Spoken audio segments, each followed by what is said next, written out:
Are you serious? Breaking news, of course, last night, a very powerful mega 6.8 earthquake shakes things up in India. Reports are now at least 8 people are dead, and it's very early in the process.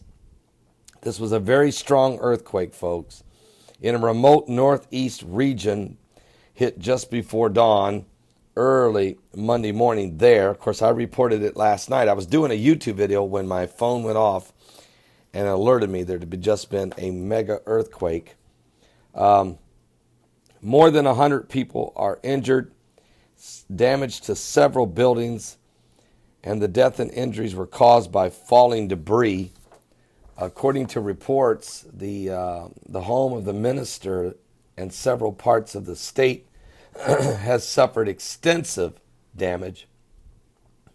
He and the state capital in that area was hit very hard, but did not give any other details. Authorities were still assessing the situation. 3 people were killed and other 5 in another part of the state. So we know right now 8, but we think that number is probably higher.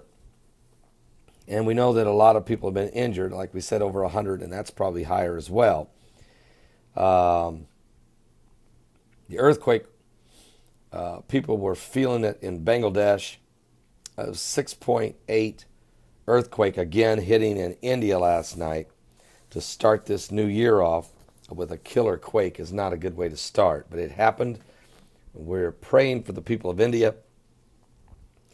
You know, after going to India and preaching there, and I told my wife, as soon as I saw that the 6.8 earthquake hit India, I said, I'm very concerned. It just depends where it hit, but their construction of their buildings are just can't withstand these kinds of quakes.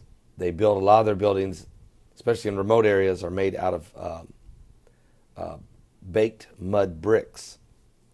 And I actually was on site, different construction sites that were building churches when I was there. And there's just no way they can handle earthquakes, and especially something of this magnitude. They said this quake shook for over 2 minutes. And so we need to really pray for the folks in India there. There's been a lot of extensive damage, and we just don't know what the death toll is, but it's up to 8 as of this morning, and we really need to pray for the people of India. Good news is for our ministries, our 2 orphanages are fine. They were not in the region where this took place. And so our kids, our children there are fine. And we just praise God for that. I'll be back with more current world events and how they relate to Bible prophecy. So we're truly living in the last days.